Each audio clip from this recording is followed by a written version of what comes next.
Okay, Central Asia, this is a really huge topic. I don't know how many of you have read this article. You know, this was published by UCLA last summer,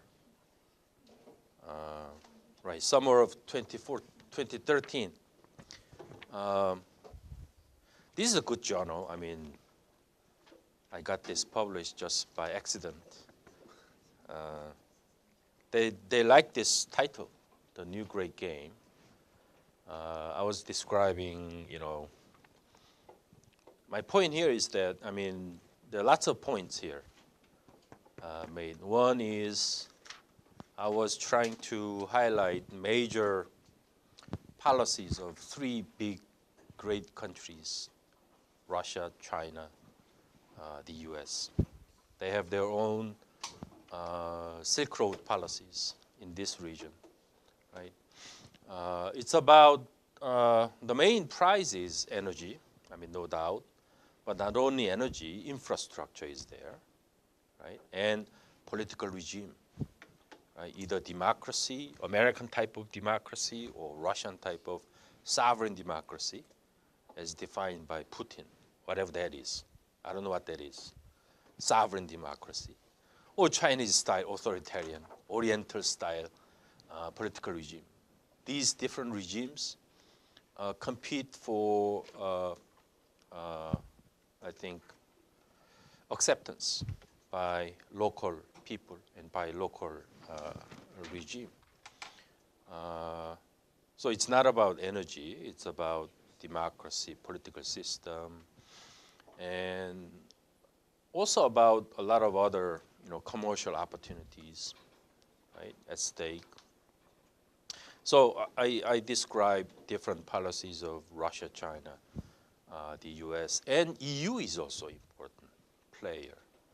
Although I'm not get EU involved here, EU in and of itself is a very important player in all aspects. EU, they have their own policies about democracy, energy, right? We discussed Southern Gas Corridor, which is EU, right, policy, EU agenda.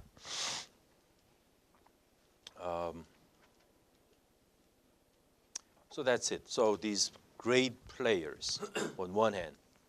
Then in parallel, I cover 5 different countries, right?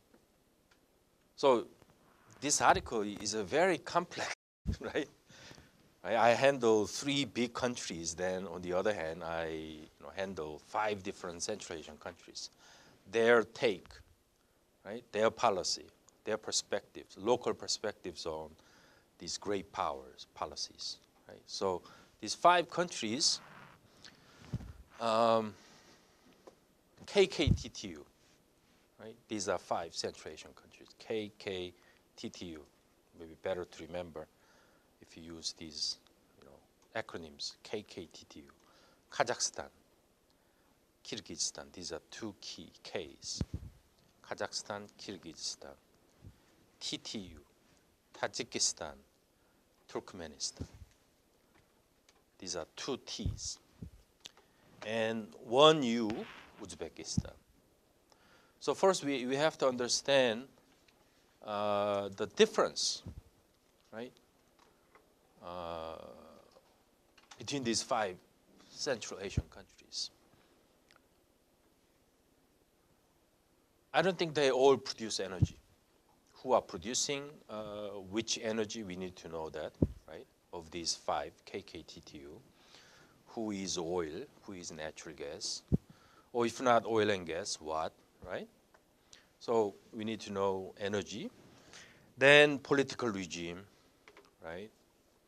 Who are more notorious, right, regimes in terms of, freedom, democracy, and economic performance. Who is doing better in terms of economic, right, performance, and in all these aspects. And the main point in this article is that, these 5 Central Asian countries and these 3 or 4 great powers, they are interlinked, right?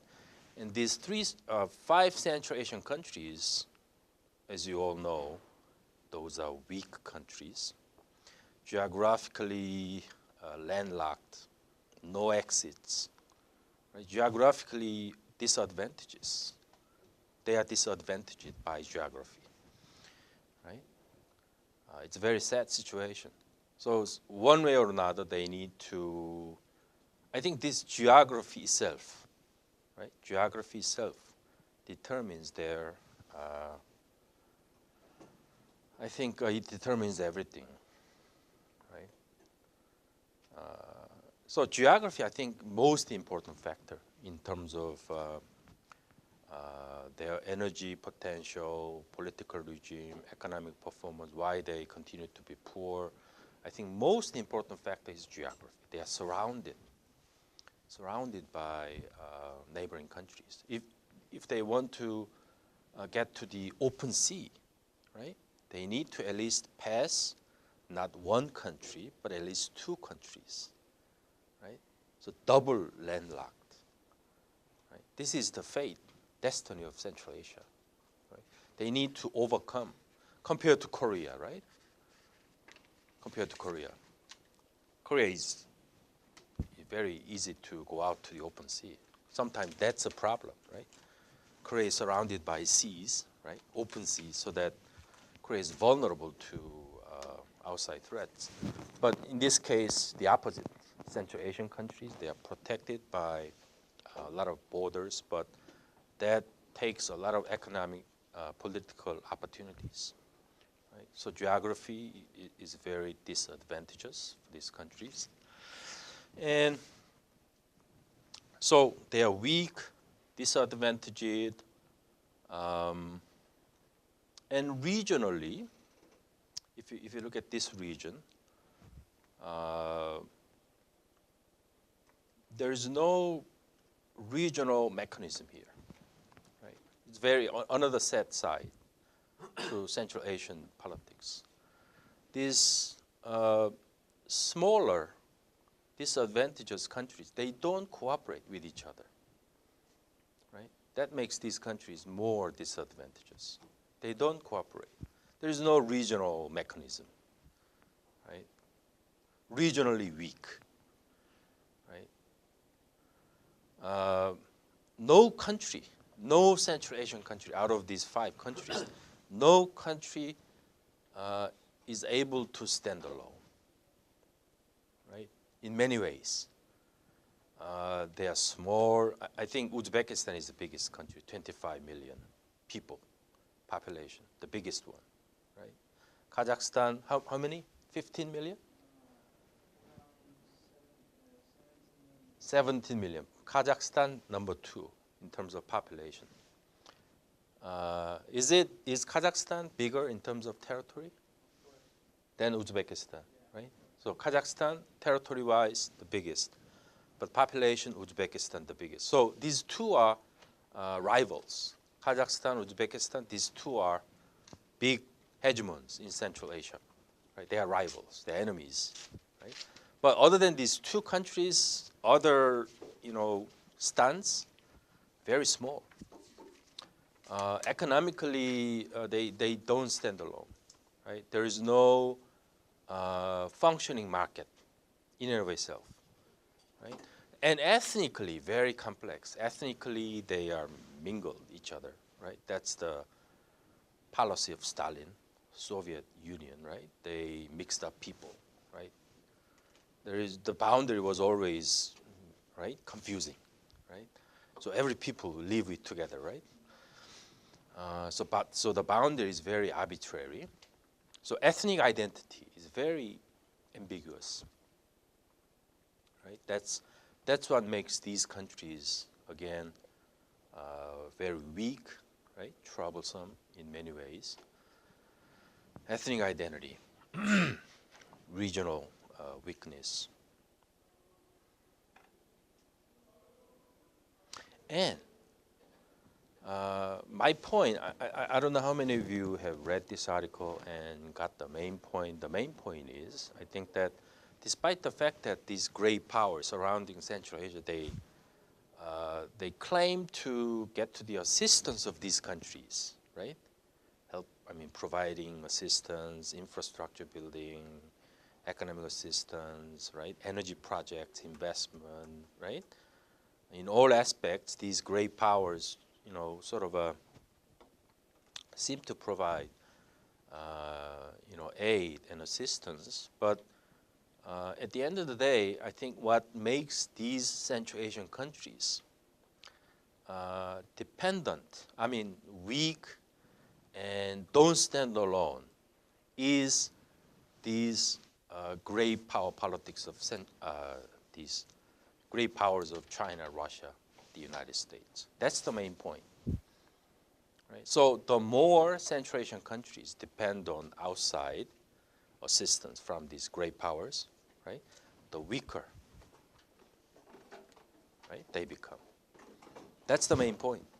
It's a very simple point, right? Very simple point. So the great game makes Central Asian countries even weaker. That's the main point, right? Very simple point.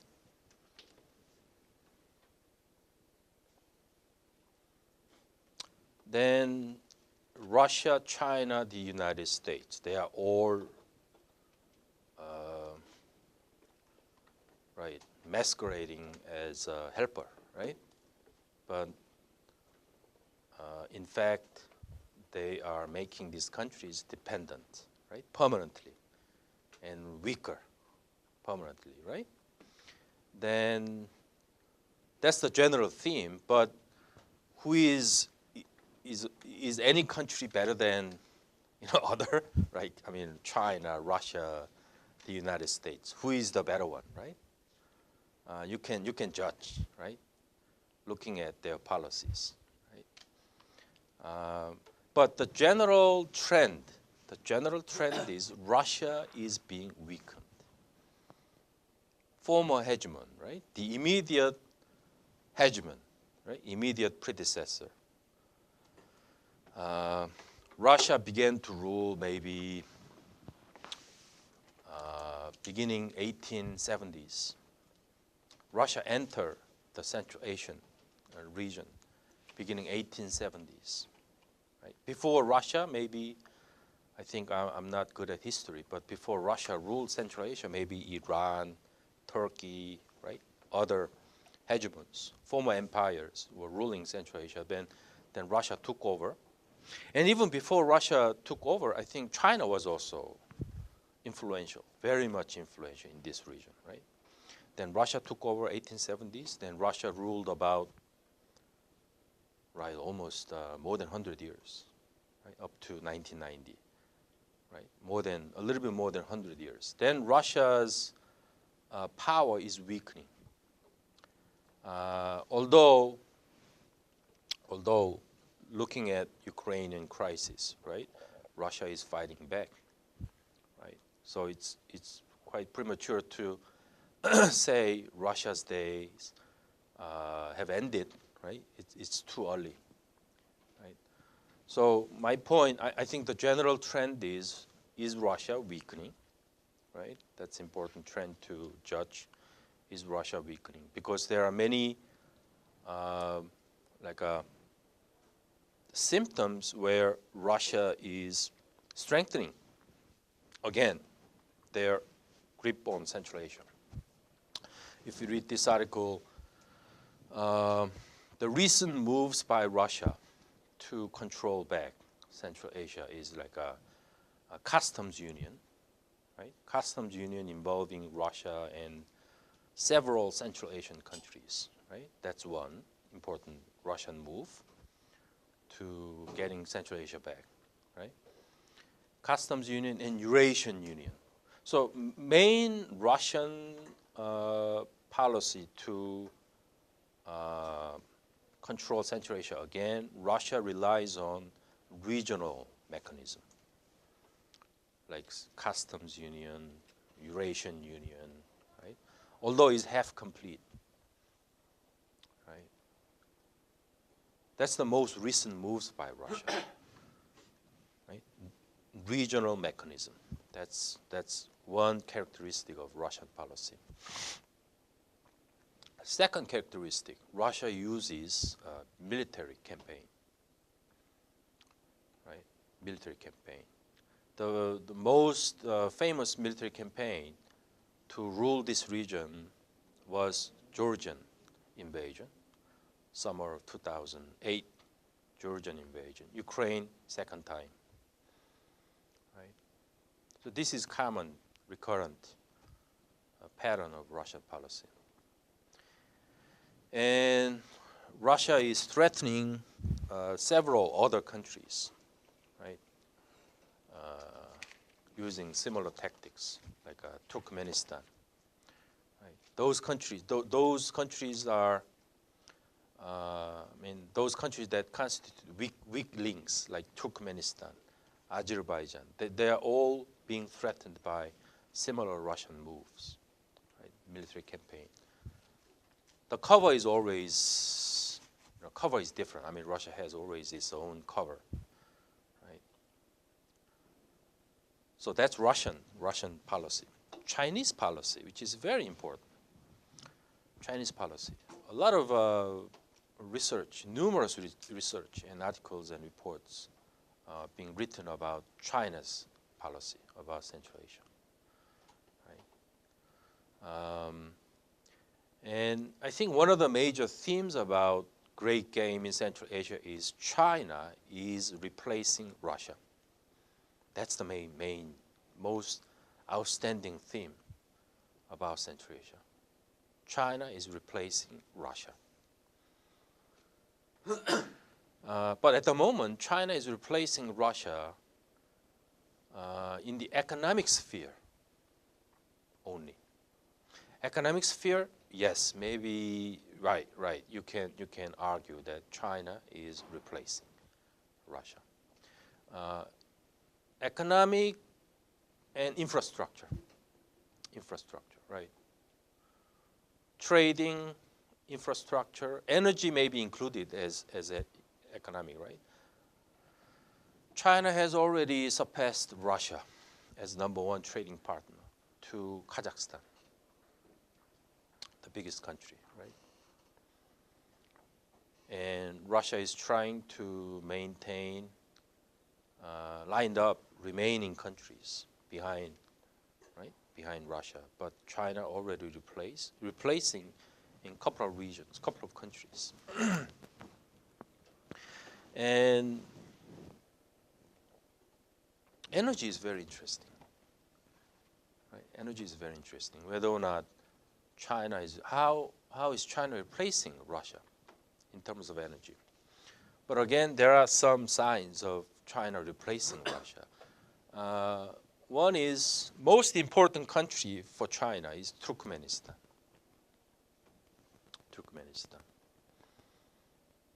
We have already mentioned this when we were discussing pipelines, right? Pipelines. China-Turkmenistan natural gas pipeline that opened December 2011, right? Most important move by China in terms of energy. Because China linked energy to Turkmenistan earlier than EU does. That is important, right? You know that EU, through Southern Gas Corridor, the EU proposed many policies, right? Nabucco and others, but many of these didn't come along, right? Didn't move forward for many reasons after global financial crisis.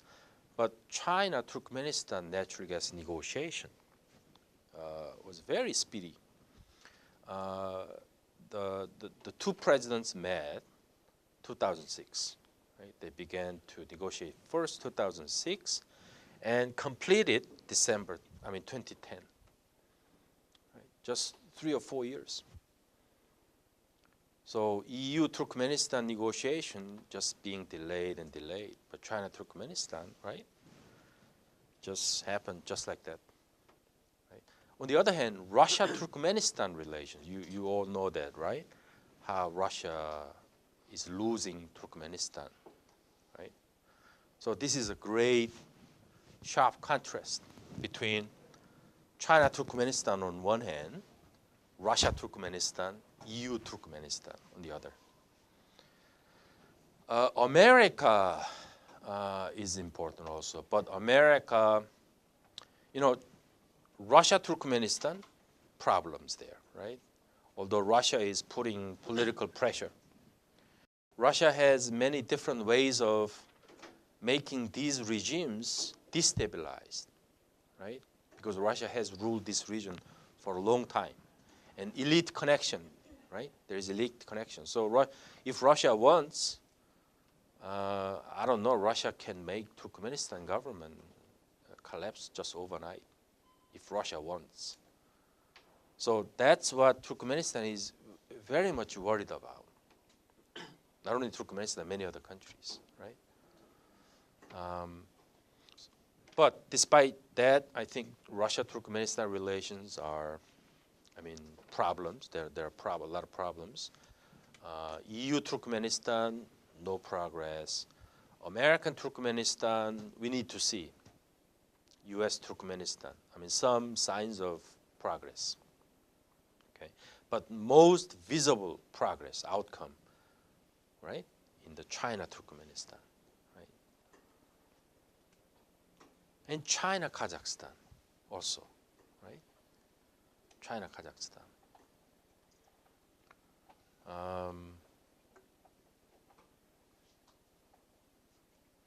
So that's energy. And besides energy, there are a lot of roads being built, right? And dams, a lot of infrastructure, right? China provides money for these, different projects. And Central Asia is right next door to South Asia, right? Through Pakistan, Afghanistan. China is bordering these countries, right? So I think that China provides a lot of, infrastructure projects, assistance, building roads, right, between Central Asia, Pakistan, Afghanistan, right? That's something you need to. This is potential good research topics after this class, after this semester. Like Chinese policy in Afghanistan. Right? After American withdrawal, right? America will withdraw from Afghanistan. Then China will take over. According to some reports, China has already like a 70%, 80%, monopolized 70% of Afghanistan minerals. Right? There are some reports about this. So Chinese policy in Afghanistan. I think that, going back to the previous point, which is China replacing Russia? Given all this, I think China is replacing Russia in the economic sphere first, right? In many ways, infrastructure, energy, and all that. But in the political military sphere, right, Russia maintains some power, right?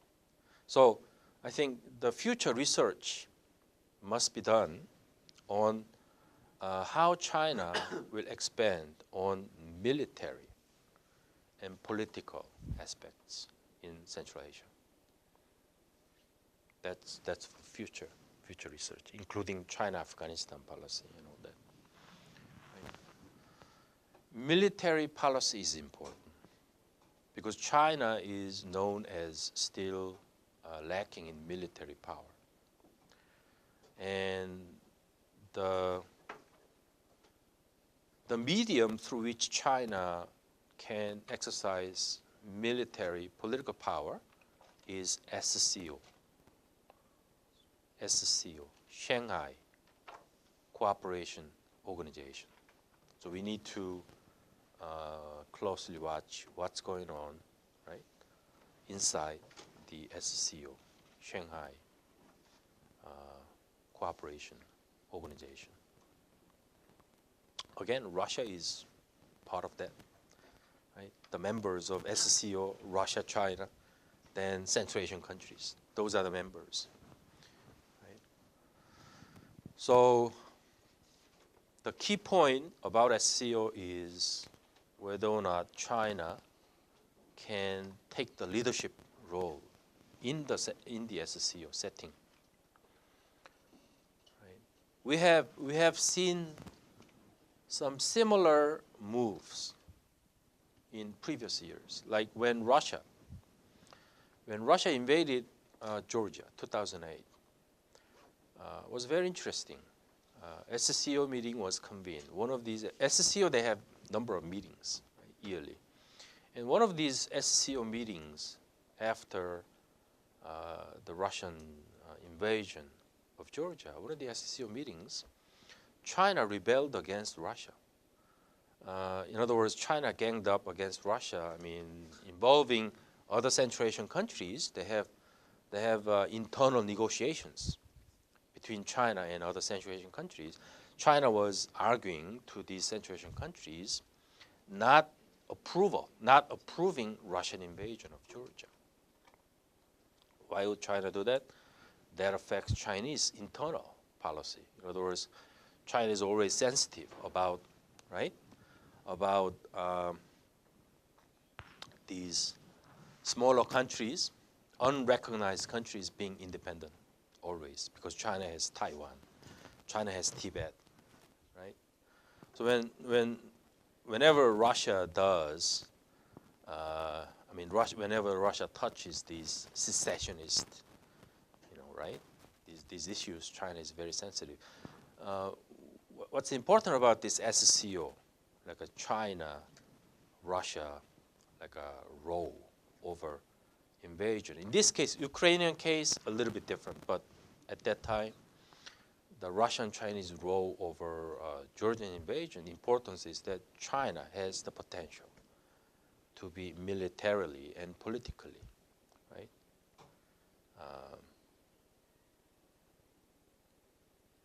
leading the SCO. Then I think the litmus test will be, so China is expanding into the political area, clearly, right? And Central Asian countries, they have some expectations. Because Central Asian countries, they have many contingency situations where, civil wars occur, right? Ethnic riots. When these happen, right? Russian troops, right? Dispatched. This is or NATO troops dispatched. But can China dispatch troops to these contingency, right, situations? That's the litmus test. And can SCO play any role in this, right? But China is expanding its influence into non-economic field, including military area. That's what's important in coming years.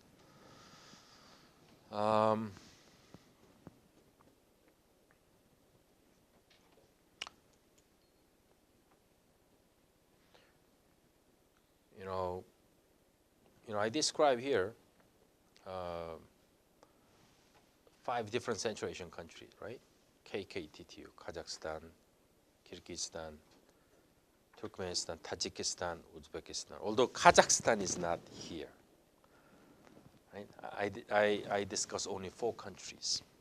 The reason being, there is a reason. Kazakhstan is not highly pushed and pulled, right, among great powers. These 4 countries selected for this article, most pushed and pulled countries in Central Asian countries. Pushed and pulled meaning, America comes, right, persuading these countries to come to their side. China comes, Russia comes. That's what it means. So these 4 countries, except Kazakhstan, they are, intensely courted by all great powers, right? Like, for instance, Tajikistan. I described first Tajikistan. Tajikistan, they have their own problems. when great powers, these big countries come to smaller countries, they come because they find weak points, right? They don't come to strong countries, right? They come to these countries because these countries are weak. They have always problems. What is Tajikistan's problem? Tajikistan, they don't have energy, right? They are not energy producers, although they have some minerals. They don't produce neither oil nor gas, no oil and gas from Tajikistan. But Tajikistan is a very important country, right? Again, courted by, right, U.S., China, Russia, even India. India is a big player in Tajikistan. Ethnically, they are linked, right? Pakistan, India, they are big players in Tajikistan, right? And the value of Tajikistan, what's the value? The value of it is they have huge water resources. Water resources. They have dams, dam projects. Okay, so what these great powers debate about Tajikistan is, I'm going to provide you with money to build hydro dams in your country. That's one issue about Tajikistan. So you might want to continue to read about Tajikistan, and that's something that you need to follow up with. Dam projects in Tajikistan. Second thing about Tajikistan is the route through which drugs are exported, drugs are traded. Okay, Tajikistan. So Tajikistan is the exit, the route through which marijuana and all these drugs are imported into Central Asian countries. So Tajikistan, and also into Russia. So Tajikistan is very important in terms of border monitoring, protection. That's what makes Tajikistan valuable. Tajikistan border. So when Russia negotiates with Tajikistan, traditionally Russian troops were monitoring Tajikistani borders. Because if you go to Russia, I just read reports, many young men are addicted to drugs. Many young men in Russia, particularly recently. Okay, many young Russians. It's a social problem, and they are addicted to these drugs, and many of these drugs are through Tajikistan. So Russia sending troops to Tajikistani border. That's Russian responsibility, right? So that's the value of Tajikistan. Kyrgyzstan, again, Kyrgyzstan is not energy producer, right? Ethnically different from Tajiki, right? But Kyrgyzstan is presented as a very important pivot in Central Asia. And I'm describing here China opened cultural center in Kyrgyzstan, right? And exchange students between Kyrgyzstan, Bishkek and China, exchanging a lot of students, providing money, right? Bringing Kyrgyz students to China, right? Teaching them Chinese, things like that. And why China is interested in doing that, right? And Kyrgyz has the air base for the United States, right? Air base for the United States. At the same time, Russian air base, U.S. air base, right? And there was a revolution, and Kyrgyz elites were getting bribes from American government, right? Then the government was toppled. Russia was behind it. All this happened several years ago, 2 or 3 years ago. So that proves that how important Kyrgyz is, right? Uzbekistan. Again, Uzbekistan is probably the most interesting country in terms of being pushed and pulled. The most dynamic country. Dynamic meaning like one time siding with Russia, right? Another day siding with China. Right? Next day siding with Russia. That's Uzbekistan. Most dynamic, most changeable. Right? Uzbekistan is most changeable. You never predict. You never predict. Right? Uzbekistan has a lot of natural gas. A lot of natural gas. The country that, you know what? Azerbaijan, we have Azerbaijan also, right? Azerbaijan is not in Central Asia, right? Geographically, Azerbaijan is located in another sub-region right next to Central Asia, which is Caucasus. Azerbaijan is in the Caucasus. But they share Caspian Sea. Right? They share Caspian Sea. So the big two energy producers are Azerbaijan, Kazakhstan. Right? The two big energy producers in the Caspian region, not Central Asia, in the Caspian regions are Azerbaijan, Kazakhstan. Okay, better to remember this. Azerbaijan, both oil and gas. Both oil and gas. Okay, Kazakhstan, mostly oil. Right, mostly oil. Now, Azerbaijan, Kazakhstan, why these two countries are most known for energy production? Because the difference between Azerbaijan, Kazakhstan on one hand, and Uzbekistan, Turkmenistan, a lot of natural gas. A lot of natural gas. Right? It's world maybe one of the top natural gas producer.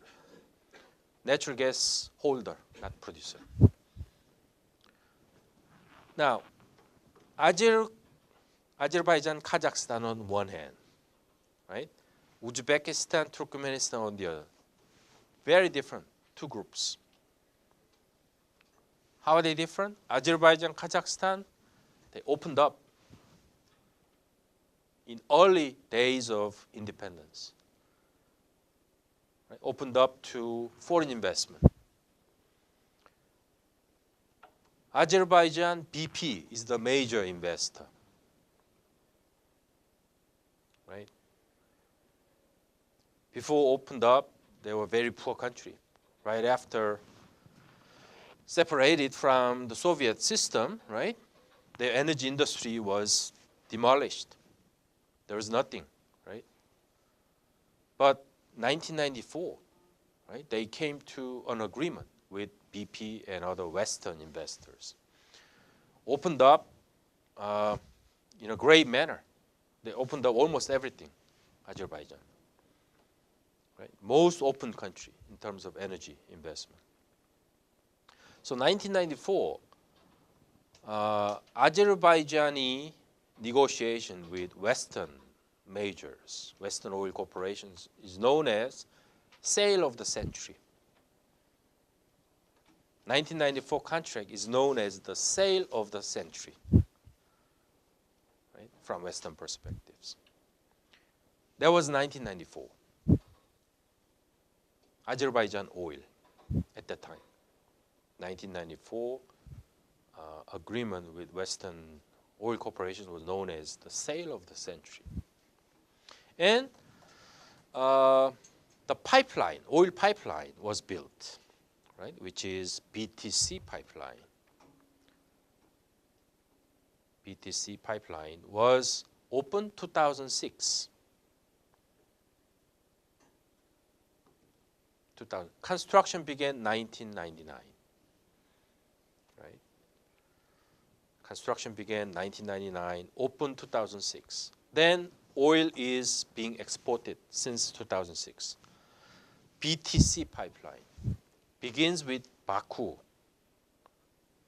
right? Azerbaijan capital near Azerbaijan oil field, Baku. Baku is a nice place. I've been there twice, Baku. I went there very early days, like 2007. Then went back again, 2011. Baku is just coastal cities. It looks like San Diego. Caspian Sea. You can look out to the Caspian Sea. Right? And oil field is both onshore, offshore. Oil is extracted out of water and also onshore field. Right? I was taking interview with one of the oil workers in one of these oil fields, onshore oil fields. There was a huge field, right? There was a grasshopper style, right? The machine there. Thousands of grasshopper machines, on the oil field. And each machine has a couple of workers, right? And I was taking interview with one of these workers. Then they might have put some CCTV somewhere. Then one person approached me suddenly. Then they tried to take away our videotapes. Right? So we were arguing a little bit. Then car chasing began. Right? So we finally ended up hiding in Korean embassy. They were following us like almost half an hour because the field was really huge, and there was no one in the field, but somewhere, person appeared. Right? So they're trying to protect some, information.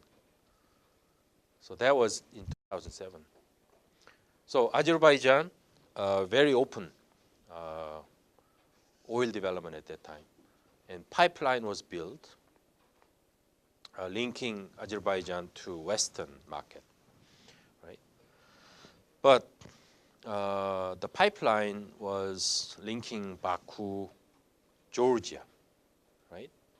Georgia. That's why Georgia was important. Then Turkey, right? Then from Turkey, then you can export to the Western European market. So BTC pipeline was very important. Then the recent trend is Azerbaijan was quite successful in extracting oil and exporting through BTC pipeline. That I think lifted, right, Azerbaijani.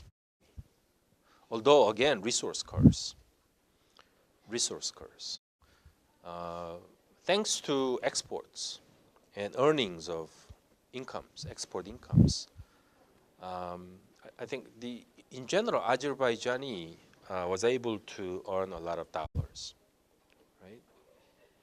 It's not a lot of oil actually, just 1 million barrel, because the pipeline capacity, BTC, the maximum capacity was 1 million, right? And Azerbaijani production maximum current capacity is 1.2 million barrel per day, and they export almost everything, leaving small amount for domestic consumption because Azerbaijan economy is small comparatively. So it's a good producer from Western perspective. Domestic consumption is small. That's important, right? 80% or even more than 80% is being exported. That's a good country, good exporting country from Western consumers' perspective.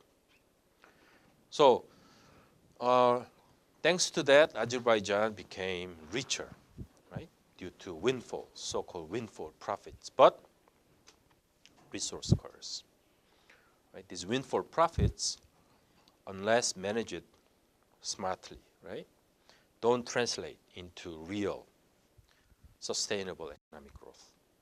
So Azerbaijan had the same problem because these rapid inflow of petrodollars pushed up, right? Those Dutch disease problem pushed up exchange rate. The manufacturing industry loses competitiveness, and even agricultural sector was losing. So Azerbaijan, same thing happened. Right? Same thing happened. So exchange rate problems, then inflation, right? Then agricultural production began to decrease, right, in Azerbaijan after this exporting boom, right? The government solely focused on oil production, and if they don't care about other industries, right? So manufacturing, agriculture simply, right, languishing, so to speak. So that's Azerbaijan. Kazakhstan, Kazakhstan, a little bit different story. Owen-chan may know better than I do. But Kazakhstan, again, Kazakhstan open, right? They adopted in early days open investment policy. But this time, Kazakhstan was negotiating with Chevron. I'm talking about 1990, even before the independence. The Soviet government, Moscow was in discussion with Chevron, 1990, right? Like Chevron coming to the Kazakh oil field, right? Then developing it. Then Soviet Union collapsed. Then Kazakhstan government again, after the collapse, Kazakhstan government industry was cut off, right, from the Soviet oil industry. So they had to be on their own. So Kazakh government was approached by, again, the US government, right? The US government at that time, the President Bush, then under him you have all these, Dick Cheney, James Baker, right? Condoleezza Rice. They are all advisors to Chevron, right? Condoleezza Rice, who used to be the advisor to Chevron. So Chevron, Kazakhstan was linked, 1991, and Chevron, right, invested a lot of money into Kazakh oil field. That Kazakh oil field Kazakh has two oil fields. One is Tengiz oil field. Tengiz.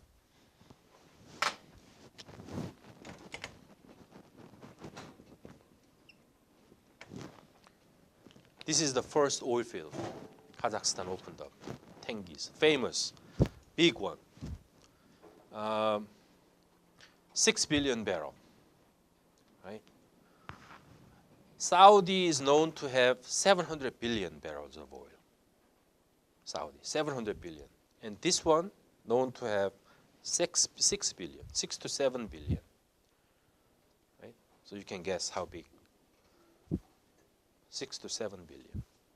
So this was open for Chevron.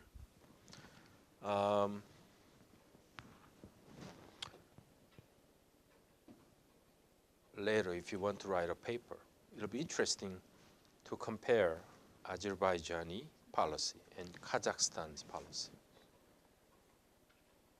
How these two countries conducted this foreign investment policy. Quite different. Although in general they are open system, both Azer, Kazakh, open, right? But different. I think last class, Monday class, one of the important points about Monday class was how Russia behaved differently in the decade of 1990s and in the decade of 2000s. That is one of the most important points. How Putin behaved differently. Decade of 90s, low oil prices. Oil price $10, right? The way Yeltsin, the Russian government behaved, their energy policy, investment policy in the decade of 1990s when oil price was $10. Then 2000s, how Putin, the Russian government, right, conducted investment policy when oil price was $100. Very different. That was one of the most important points from Monday class.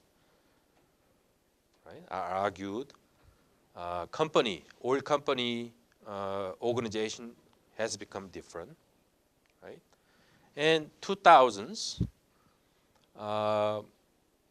the government tried to take back shares in oil companies, right? The government. They kicked out foreign investors from major oil projects. I didn't emphasize enough at that time. And this is also resource curse or resource nationalism in the decade of 2000s. Right? And two important projects in Russia that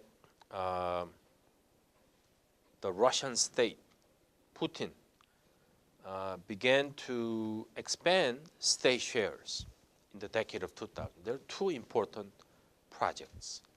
One is Kovykta, East Siberia.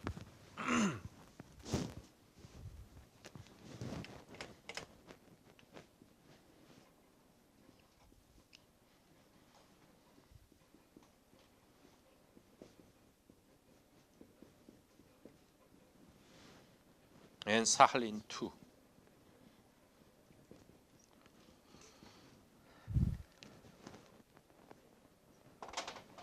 These two important projects.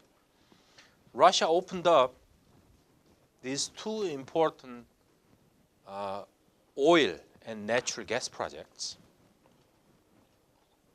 Russia opened up these two projects in the 1990s. Okay. Who invested in Kovykta? Kovykta is a huge natural gas fields. Okay, huge onshore, East Siberia. Japanese invested, but the biggest investor was China. And Korea, Hanbo, the group called Hanbo invested. So it's about China, Korea, Japanese investment projects. Russia opened up in the 1990s because, right, they were drying up. I mean, the money was drying up at that time. Russian government opened up Kovykta. And also they opened up Sakhalin 2. Sakhalin 2 opened up to American company, US company.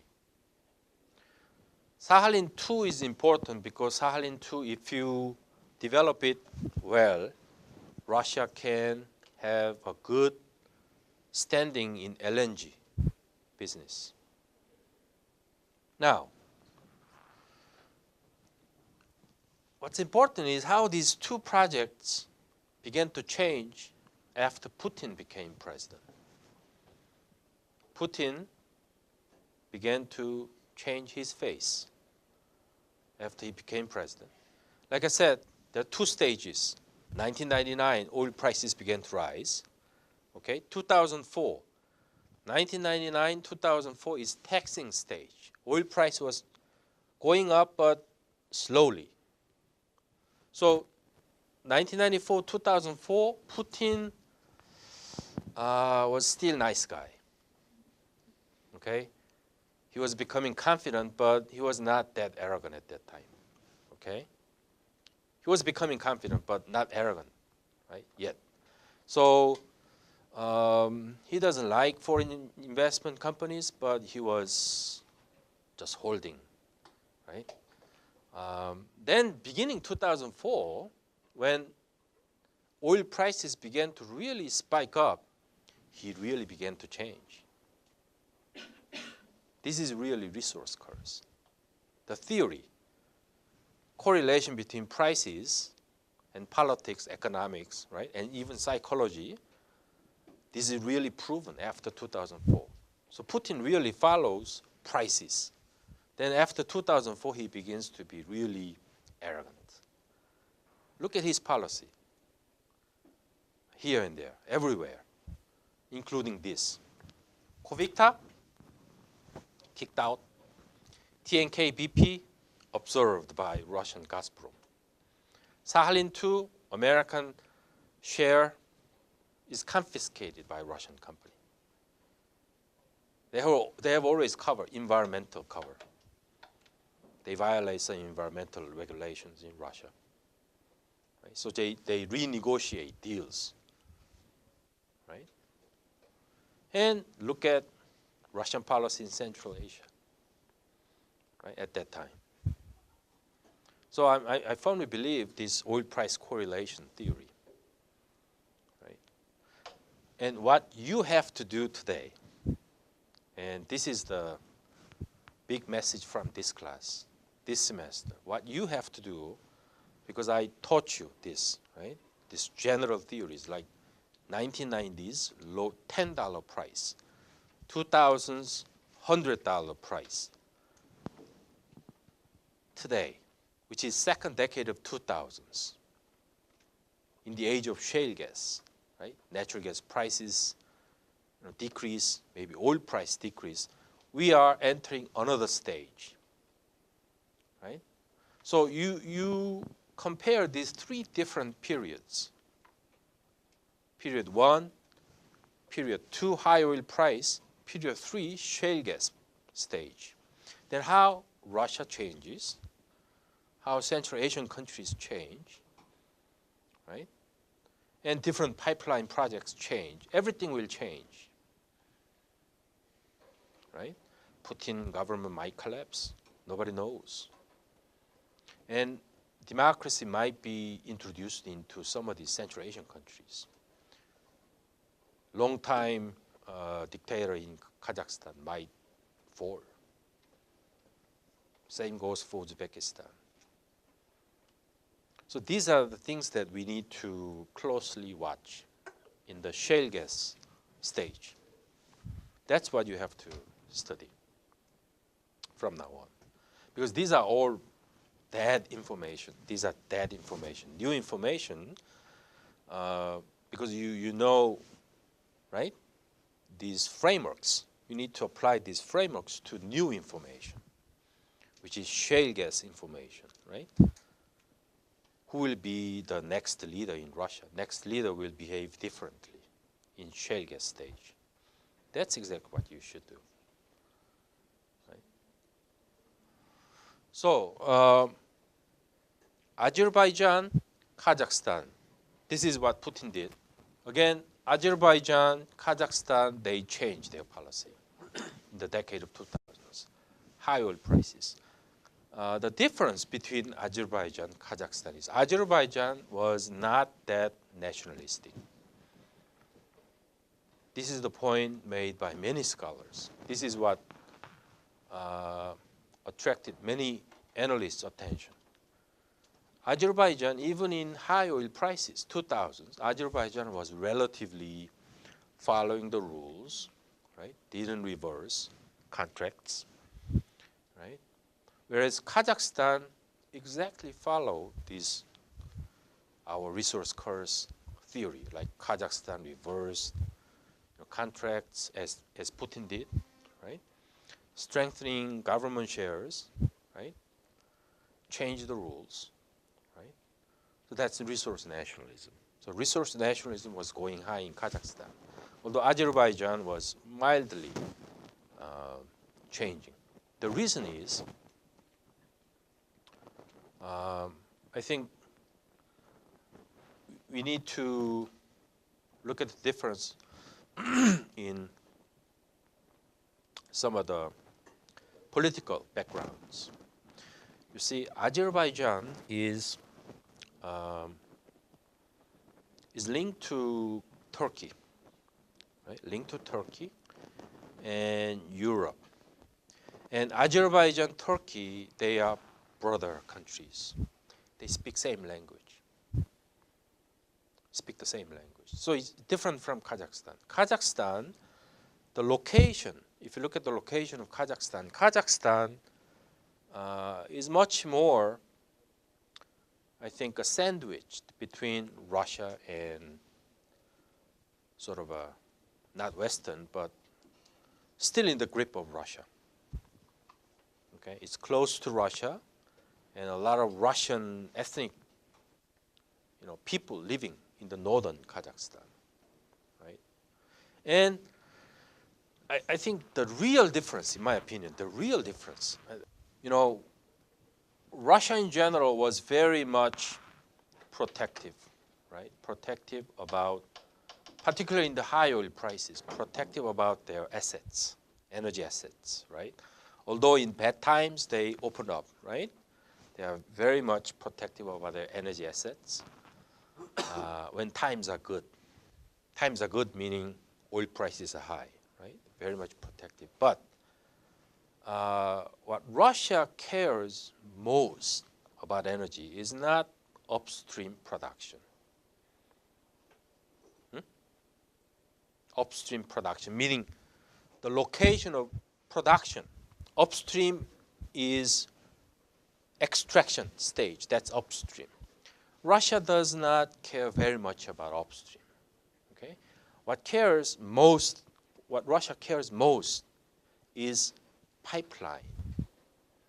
Pipeline. Right? Because Russia thinks that if Russia controls pipeline network, right? Russia can control everything else. So pipeline is the most important thing for Russia. So for instance, Yukos, one of the successful private companies in the 1990s, they were targeted by Putin because Yukos was trying to build private pipeline linking China. Yukos was working on this. Yukos was working on this in discussion with China and build a pipeline, private pipeline outside Russian government pipeline. That's the real problem. Right? So Yukos was like a dismembered, right? Dismembered. Then this project stopped. Then private pipeline stopped, right? Because Yukos was almost providing natural gas to China at that time through private pipeline. Putin never allows that, right? You see, Azerbaijan. Why Azerbaijan is relatively open compared to Kazakhstan? I think the big factor is Azerbaijan in the very beginning was linked to Europe through Western pipeline.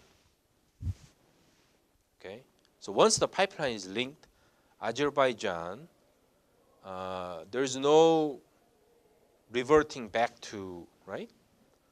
So pipeline is very important. The difference about Kazakhstan, upstream was open. Chevron came in, Chevron worked on upstream production, right?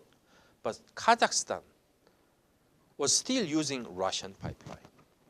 That's the difference, right? Chevron was not able to build Azerbaijan-style Western pipeline. They produce it, then put it on to the Russian pipeline. And Kazakh Chevron oil was exported through Russian pipeline. That makes Kazakhstan much more different than Azerbaijan, right? So that's Tengiz, right? Tengiz and no separate pipeline.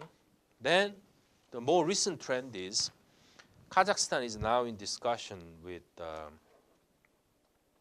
developing even bigger oil field, offshore, Kashagan. So most debate about Kazakhstan today is no longer Tengiz, but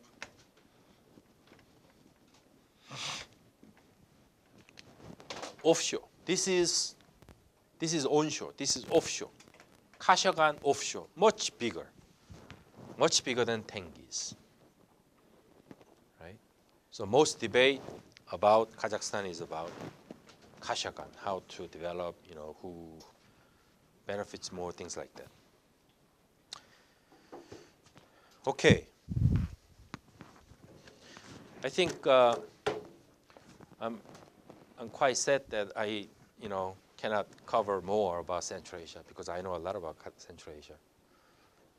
So if you want more about Central Asia, you need to. I'm going to upload these, several articles about Central Asia. So you go ahead and read on your own about Central Asia, including my article. I have many other articles about Central Asia. You go ahead and type in my name. And Monday, chapter 13. Okay, chapter 13, China and Northeast Asia.